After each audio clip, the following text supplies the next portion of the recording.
So, heute Abend noch mal etwas über Muito bem, essa tarde vamos falar um pouco mais sobre doenças como a osteoporose e assim por diante.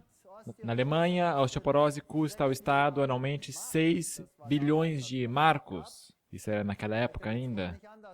Hoje em dia, provavelmente não vai ser diferente.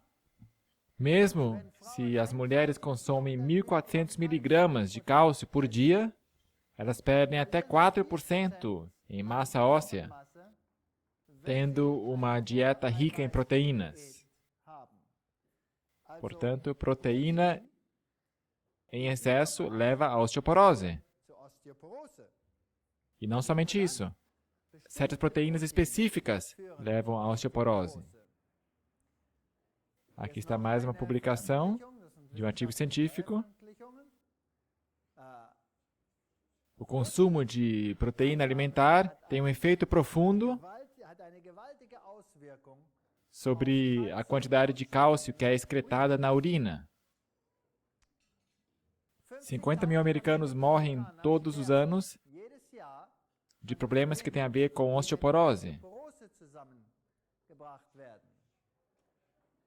E o motivo por que se pega osteoporose é porque se tem excesso de ácido no sangue, e tendo tanto ácido, ele tem que ser neutralizado, e para que isso aconteça, o cálcio do osso tem que ser mobilizado.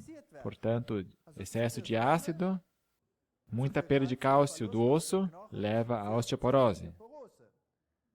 Agora, carboidratos, se nós os comemos, atuam de forma alcalina. Gorduras geralmente são neutras. O único, portanto, que tem efeito ácido é a proteína, pois na proteína existem aminoácidos, isso já é um ácido, aí também enxofre, ele é excretado como sulfato, isso produz ácido sulfúrico no sangue, que tem que ser neutralizado, e assim nós temos o maior problema com a proteína. Quanto maior o teor de enxofre na proteína, mais problemático. Quanto mais esse tem que ser decomposto, mais problemático. A osteoporose é causado por excesso de proteína. Eu poderia mostrar para vocês citação após citação. Por isso, de quanta proteína nós precisamos, afinal? Para que também não seja demais.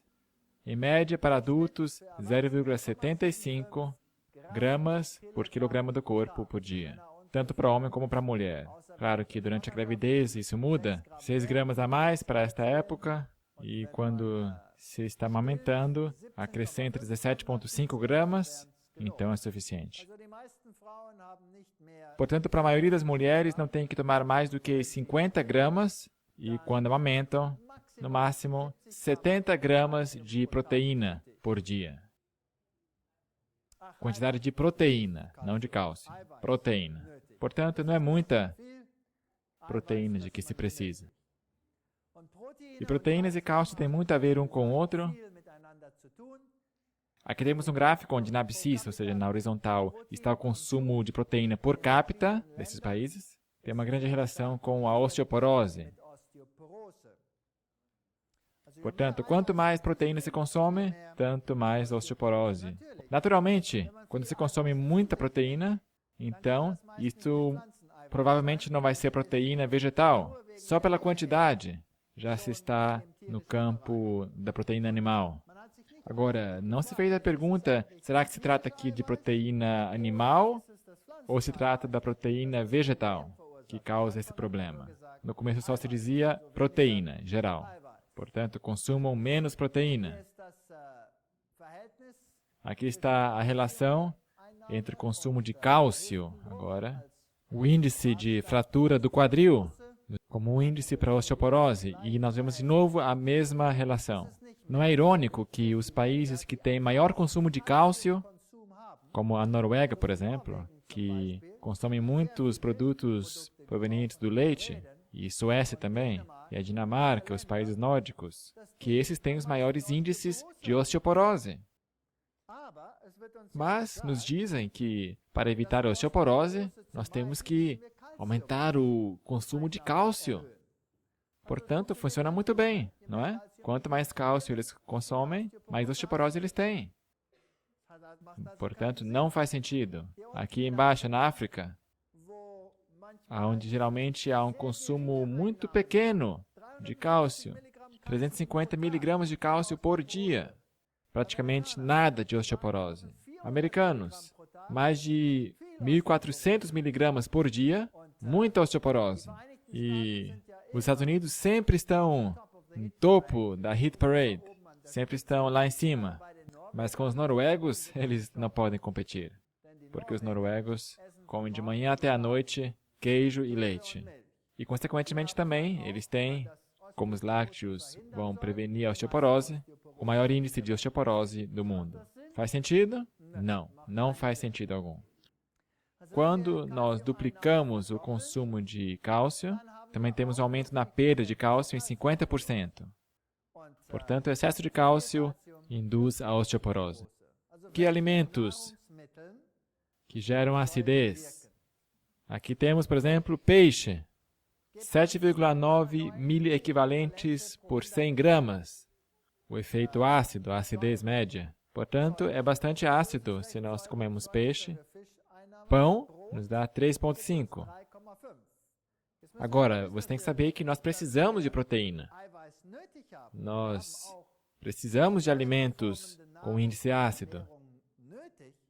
Se nós não tivermos esse mínimo, a gente também morre. Portanto, precisamos sim uma certa quantia. Pão não é tão mal. Assim que o refinamos, fica mais problemático. Macarrão, pasta também é refinado, também bastante, mais 6,7. Precisamos de um pouco. Em se tratando da proteína animal, por exemplo, carne, 9,5. Já é muito mais. Queijo, por exemplo, o queijo mais mole, 8, e o queijo duro, 23,6 miliequivalentes. Portanto, quanto mais queijo, tanto mais problemático. O queijo nunca deveria ser introduzido no estômago. O lugar dele é na lixeira e não no estômago. Vegetais, menos 2,8 e frutas, menos 3,1. Portanto, é lógico comer muitas frutas e muitos vegetais. Tudo que é verde é uma boa fonte de cálcio e faz com que o cálcio que nós temos permaneça no osso e não saia dali. Faz sentido. Muito bem. Agora, será que todas as proteínas são iguais ou há diferenças? Foram feitas pesquisas para constatar quais tipos de proteínas causaram os maiores problemas, não somente com respeito ao cálcio, mas outros problemas também, por exemplo, o colesterol. Será que temos aí diferenças? Se a gente desconsidera o aspecto do colesterol só olhando para a proteína, então já vimos, plantas, nenhum problema. Quando acrescentamos proteína, problema. Aqui colesterol porco, 107, frango, 138, bife, 152, peixe, ainda mais. O ovo inteiro, ainda mais. Caseína, ups. Peru. Leite desnatado. Skimmed milk protein, leite desnatado. E gema de ovo, o maior índice. Aqui, portanto, nós temos outro problema. Eu acabei de falar que os produtos lácteos, queijo e assim por diante, desencadeiam uma grande formação de ácido. Mas aqui está outro problema. Nós hoje também estamos tematizando problemas de circulação. E nós vemos que os níveis de colesterol são elevados consideravelmente com proteína animal, mas não com proteína vegetal. Portanto, proteína não é proteína e não é proteína. Ou é proteína vegetal ou proteína animal. E a proteína animal é mais problemática que a proteína vegetal. E algumas proteínas animais são piores que outras. Agora, quando se tem um alto índice de colesterol, então o mundo diz que se tem que consumir o quê? Quando se tem alto índice de colesterol, o que eles dizem? Tome leite desnatado. Não leite rico em gordura, porque esse tem muito colesterol. Muito colesterol. Mas o problema é, a proteína do leite desnatado aumenta o nível de colesterol. E está em segundo lugar no mundo inteiro.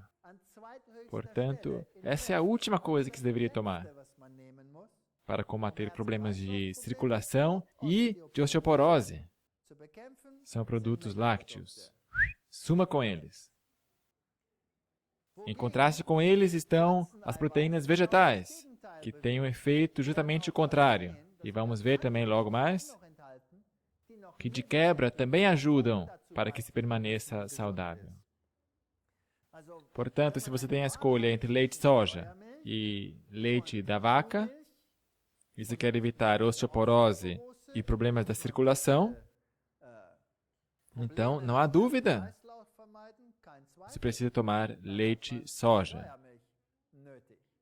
E as 10 proteínas vegetais que baixam o índice de colesterol em animais: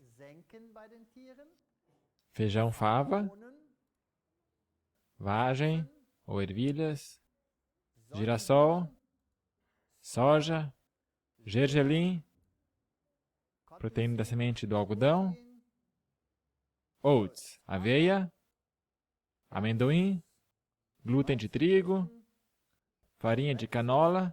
Isso aí não consumiria, isso em comparação com a média animal. Portanto, o que é o melhor? Todo tipo de feijão que tem forma de rim, todos, é fantástico. Portanto, se você tem problema de colesterol, então você terá que ter uma alimentação vegetal.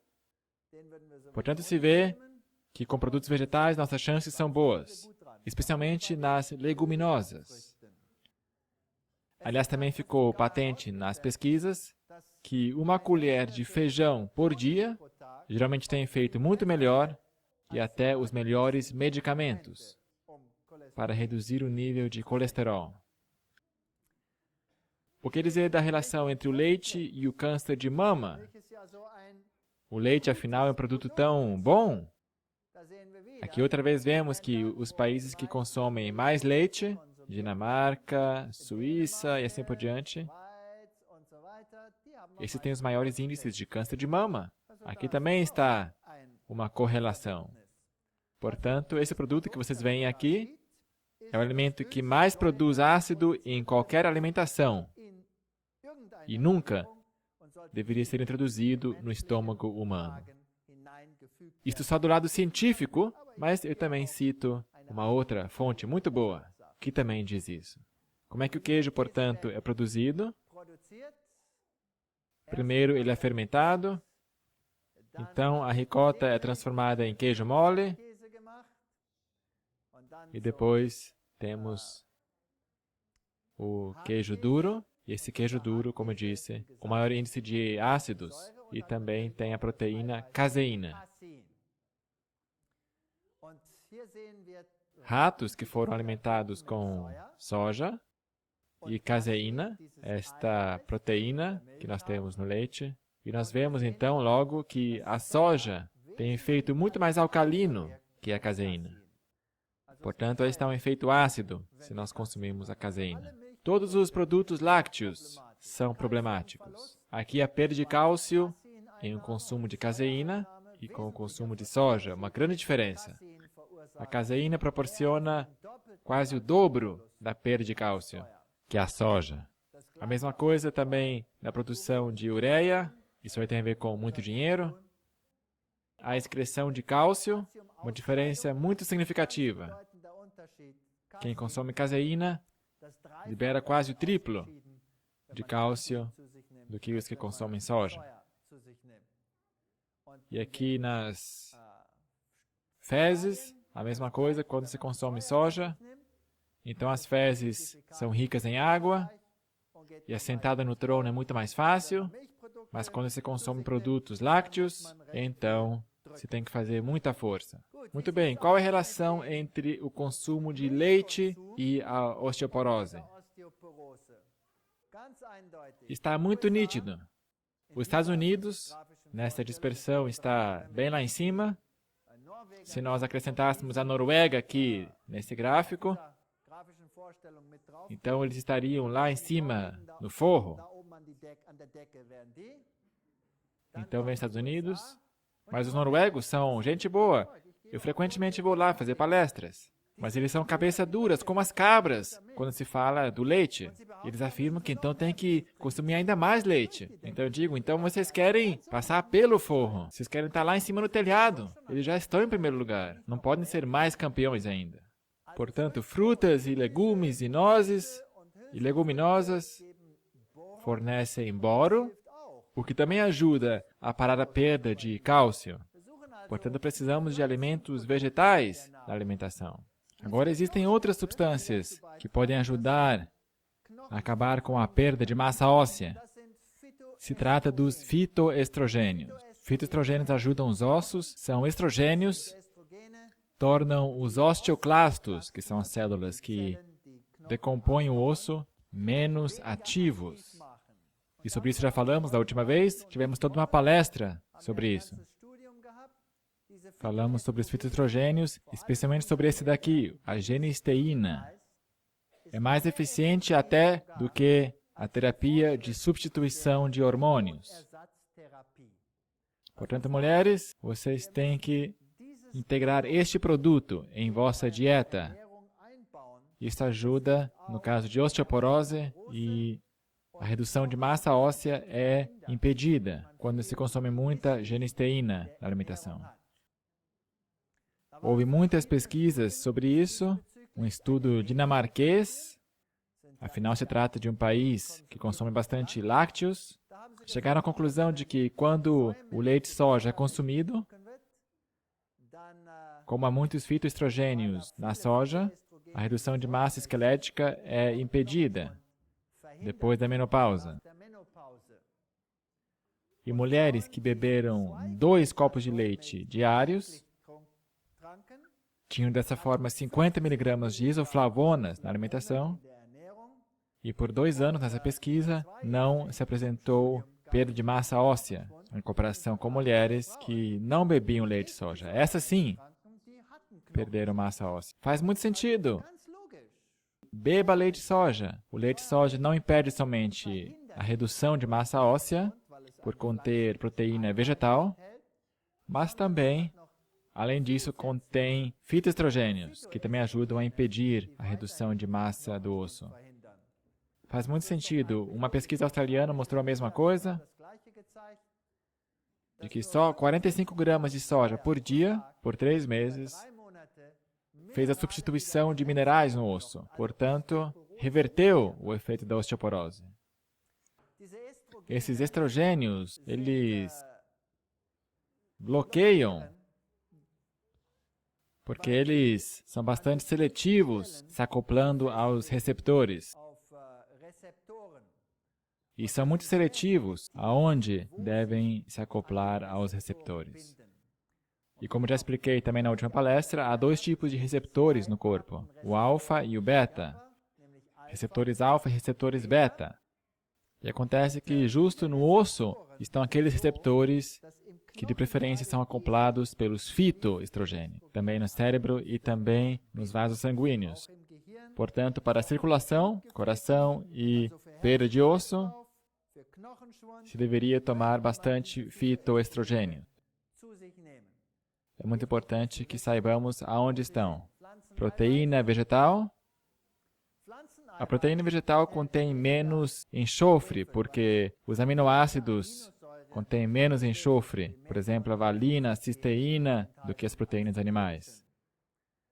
E aqui está uma pesquisa que mostrou que a proteína animal é rica nos aminoácidos sulfúricos, que contém enxofre, chamados cisteína e metionina, e também tem maior proporção de aminoácidos aromáticos. E nós deveríamos dar preferência à proteína vegetal, porque contém mais arginina e glicina. E esses dois aminoácidos ajudam a combater a arteriosclerose. Portanto, outra vez, se você quer prevenir a arteriosclerose e diminuição da massa óssea, evite proteínas animais, acrescente proteínas vegetais à sua dieta. Alimente-se de uma forma vegetariana estrita ou vegana. Esse é o único caminho para não somente impedir a perda de massa óssea, mas também revertê-la, como também concluíram nessas pesquisas.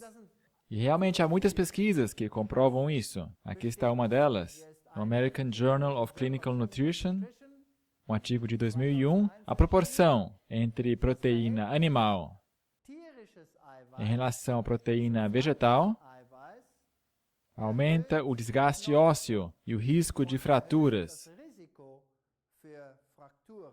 em mulheres após a menopausa. Deixou bem claro essa pesquisa que a proteína animal é problemática e a proteína vegetal não.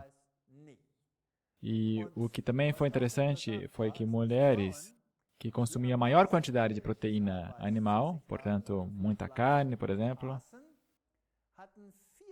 tinham um risco quase 4 vezes maior de fraturar um osso do que quando consumiam pouca proteína. Está óbvio, portanto, que quanto maior a proteína animal, maior o risco. De outra feita, nós também fizemos aquele estudo com as ovelhas, onde nós acrescentamos proteína animal e vegetal à dieta das ovelhas, em vários grupos, e chegamos à mesma conclusão. Quanto mais proteína animal, tanto mais redução do osso, tanto maior a perda de cálcio. E os animais ficaram com essas pernas tortas depois, por causa da perda de massa óssea. E no osso, a proporção de cálcio em relação ao fosfato foi menor, quanto mais se acrescentava proteína animal. Portanto, proteína animal causa perda de massa óssea. E se você for ver, na verdade, o problema é a proporção do cálcio para com o fosfato. Na proteína animal que se acrescentou, vemos que há pouco cálcio em relação ao fosfato no osso. Enquanto que se recebiam proteína vegetal, houve muito cálcio em relação ao fosfato, e isso faz com que o osso seja mais forte.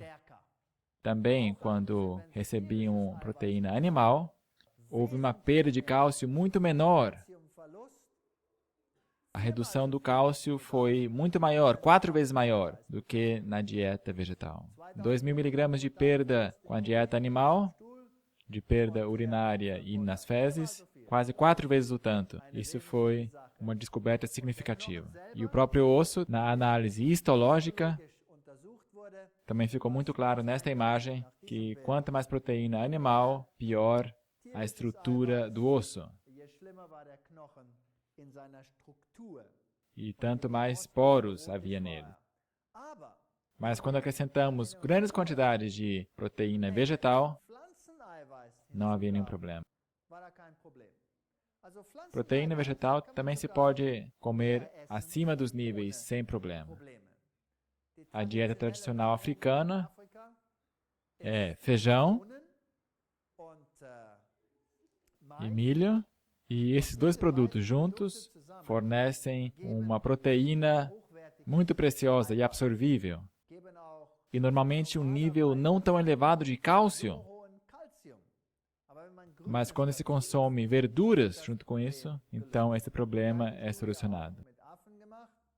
Também conduzimos a mesma pesquisa com chimpanzés e vimos a mesma coisa. Cálcio, quando há produtos lácteos ali, a perda de cálcio foi enorme na urina, em contraste com o milho e leguminosas, assim como é a típica dieta africana.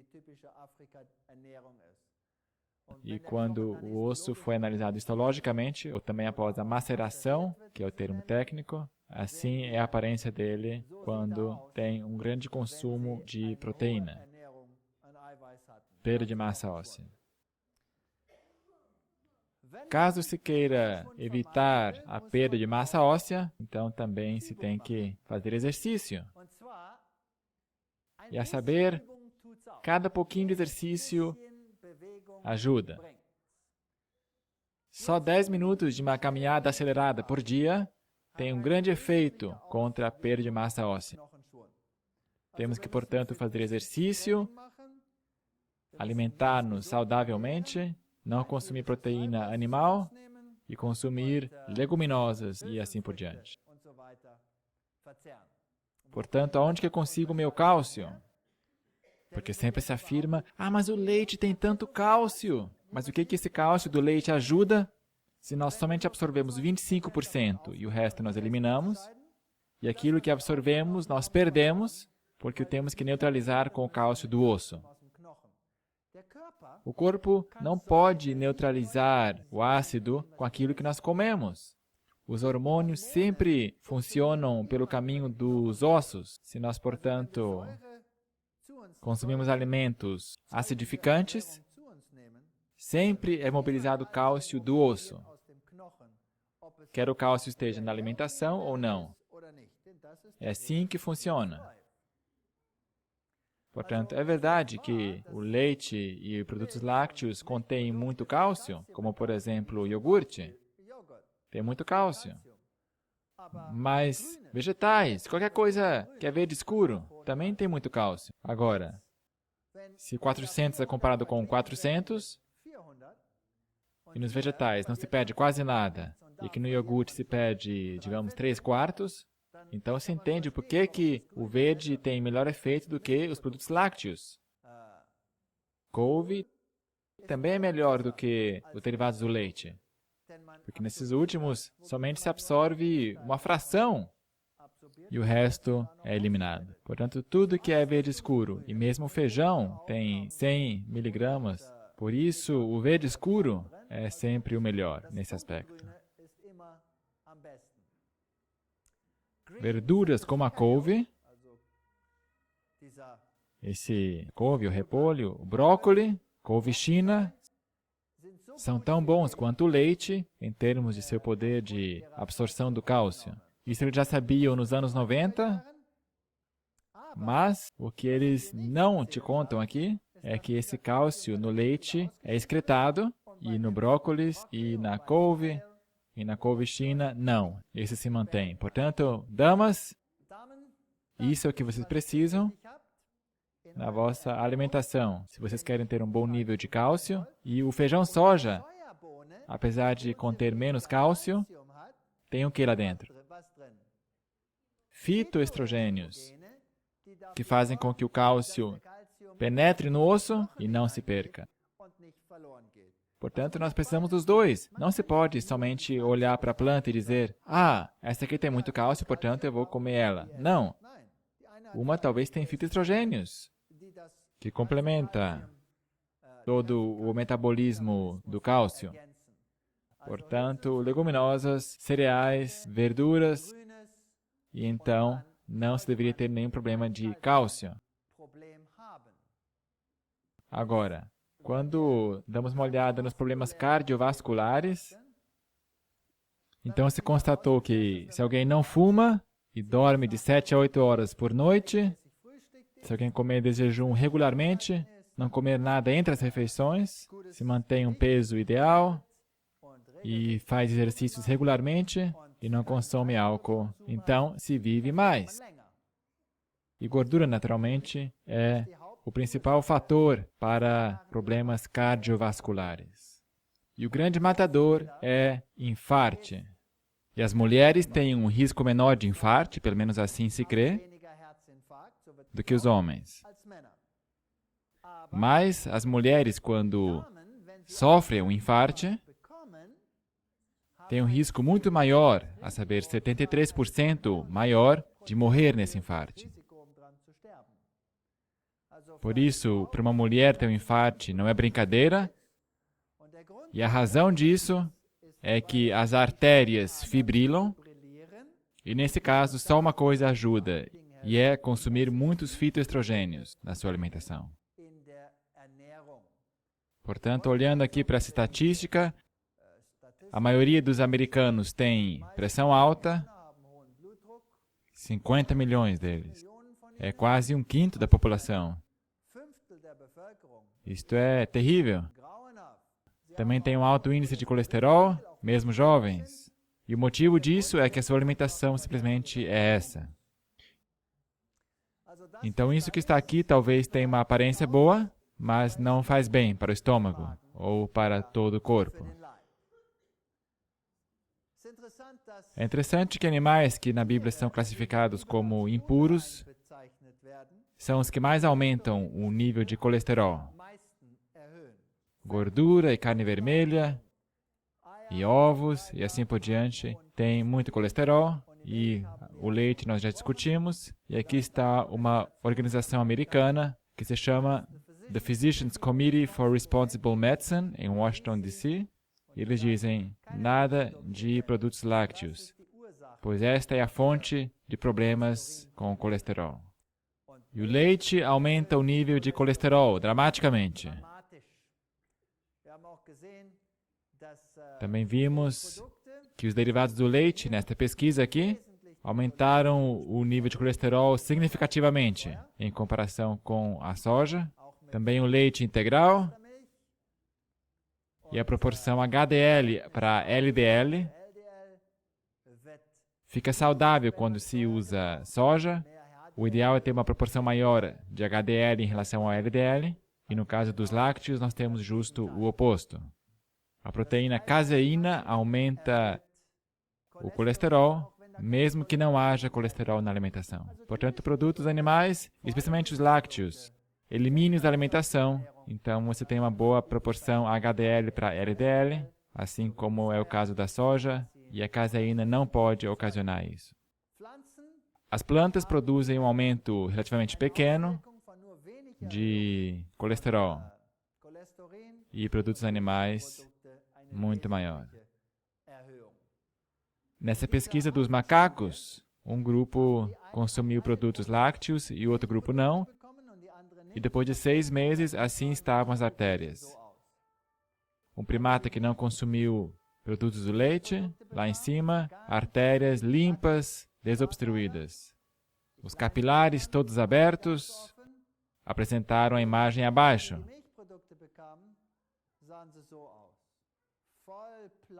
As artérias muito obstruídas depois de somente 6 meses. E histologicamente, os com dieta vegetal, nada de gordura nas artérias, em contraste com os outros, que exibiram até sedimentação de cálcio. Portanto, se nós temos produtos do leite, com o consumo do leite é excretado tanto cálcio dos ossos que o rim não consegue eliminar o cálcio. Então, ele se sedimenta não no osso, porque os osteoblastos não estão ativos, os osteoclastos, sim, então tem que colocar em outro lugar, a saber, nos vasos sanguíneos. E quando ele está ali, o vaso sanguíneo fica menos elástico, flexível. E assim, com a idade, a pressão sanguínea aumenta, porque os vasos sanguíneos ficam com mais e mais cálcio nele e se tornam menos elásticos. Nós queremos vasos elásticos, portanto, suma com os produtos do leite. Então, também, geralmente nos vegetarianos estritos, a pressão sanguínea fica significativamente menor, porque os vasos são mais elásticos. Aqui está uma sedimentação. Também entre os ossos, podemos ter sedimentação de cálcio. Então, se fica com os ossos com textura como que de uma lixa, e ao você se movimentar, ai, e assim por diante. Um dos mitos é que o coco e o abacate aumentam o nível do colesterol. Não é verdade. Podemos consumir deles quanto queremos, nós vamos ter vasos sanguíneos desse jeito, onde o sangue corre livremente. Hoje em dia se diz que o colesterol não tem nada a ver com infarto do miocárdio, mas isso não é verdade. A pesquisa de Framingham mostrou claramente que quanto mais colesterol, maior é o risco para doenças cardiovasculares e desenvolvimento de arteroma. E é claro que quando se tem arteroma, se tem outros problemas também. Um maior risco de derrame, um maior risco de ter muitas enfermidades que têm uma relação com a circulação sanguínea. Aqui está a pressão sanguínea de vegetarianos comparados com não vegetarianos. Ali em cima à esquerda, dos homens, não vegetarianos, da idade dos 30 aos 70.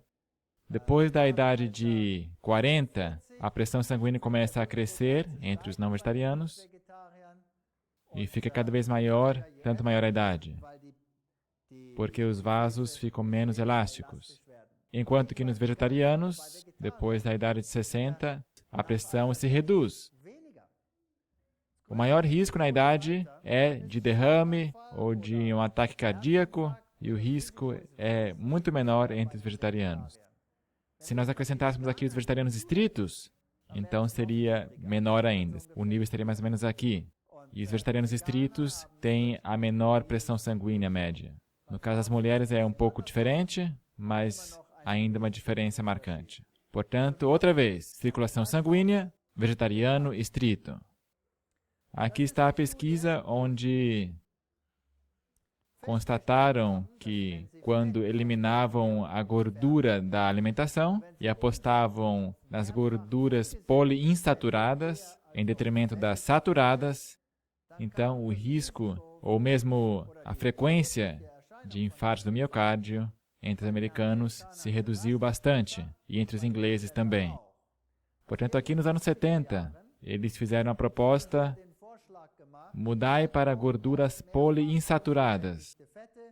Então a frequência de infarto do miocárdio vai se reduzir. Infelizmente, na mesma época, o nível de câncer cresceu dramaticamente. Então, por isso que eu sempre faço essa pequena anedota. O que é melhor, margarina ou manteiga? Então eu sempre digo, depende de que forma você quer morrer. Se você quer ter um infarto do miocárdio, fique com a manteiga. Mas se quiser ter câncer, coma a margarina. Aqui está o ranking mundial. Os países que apresentam um grande consumo de gordura, naturalmente têm os maiores índices de câncer. E os países que têm consumo menor de gordura, os menores índices de câncer. E assim, nós podemos concluir como nós podemos evitar problemas da circulação e câncer e osteoporose. E a resposta sempre volta a esse ponto cardial. Número 1. Vamos enumerar aqui. Gordura animal. Elimine a proteína animal de sua alimentação e adicione a proteína vegetal. Produtos lácteos para a osteoporose e para a circulação. Elimine de sua dieta e acrescente a soja. Então, conseguimos não somente os fitoestrogênios, mas também os produtos do cálcio que não são excretados. Uma das melhores formas de ter vasos sanguíneos bem lubrificados, outra vez, é gergelim, porque o gergelim é rico em gorduras ômega. Ômega 3. E o ômega 3 correto. Ácido linoleico e ácido alfa-linoleico. É interessante que o mundo diz que nós temos que comer peixe. Temos que comer peixe, porque é rico em gorduras ômega. Mas, infelizmente, a gordura que está no peixe é o ácido eicosapentanoico. E o ácido eicosapentanoico, quando consumimos demais disso, torna o sangue mais líquido, então temos um maior risco de ter derrame e outros problemas de circulação sanguínea. Enquanto que se nós conseguimos nossas gorduras ômega do ácido linoleico e do alfa-linoleico, assim como se encontram nas plantas, não existe ácido eicosapentanoico nas plantas. Quando nós temos ácido linoleico e alfa-linoleico, assim como nos produtos de soja, assim como nas nozes, nas leguminosas e no gergelim especialmente, tem o maior nível em todo mundo. Então, nós podemos converter isso em ácido eicosapentaenoico, como nós precisamos. E nós temos exatamente a quantidade correta que nós precisamos. E assim, vai aqui uma dica para vocês, para o desjejum, ou pequeno almoço, ou café da manhã, ou mata-bicho. Coma de manhã. Porque foi provado que aqueles que comem o desjejum têm um risco muito menor de ter infarto do miocárdio. Pessoas que têm a mesma dieta, mas que evitam tomar o desjejum, têm um risco maior de ter infarto do miocárdio. Portanto, coma desjejum. O que se come no desjejum? Frutas, cereais, seja lá o que for, granola, etc., nozes e assim por diante. E com que leite? Leite soja. Esse é o melhor café da manhã para circulação e para osteoporose. Então, durante o dia, o que se deve comer? O que se deve comer? Para as mulheres, tudo que seja verde escuro. Portanto, saladas, qualquer coisa que seja verde escuro, brócoli, e assim por diante. Tem uma grande variedade. E então, triture o gergelim e pelo menos uma colher de sopa por dia. Seja no seu cereal matinal ou na massa de seu pão, seja como for. No molho também, ninguém vai perceber que está aí. E, pois bem, você vai permanecer saudável e vai ter menos problemas de circulação e menos osteoporose. Muito obrigado.